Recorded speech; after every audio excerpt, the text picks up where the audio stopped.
Hola, soy Isabel del restaurante Nazaret y hoy vamos a preparar un arrocito de Castellón.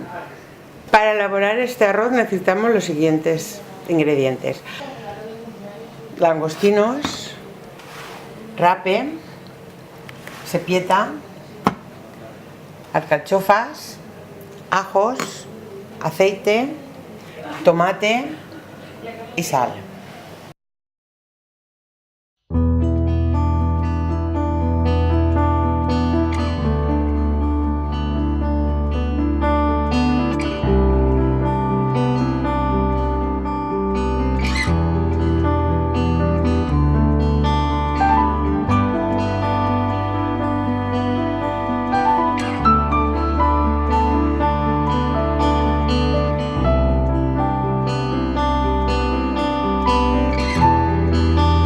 Vamos a marcar primero el pescado y el marisco. Una vez esté marcado, le pondremos el tomate.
Que vamos a utilizar está hecho de rape y verdura.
Los secretos del arroz también es hacerla bien fina, porque a los valencianos nos encanta el socarrae.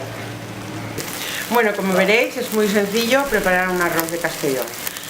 Le hemos estado 18 minutos, lo aparamos porque ya está y ya para servir.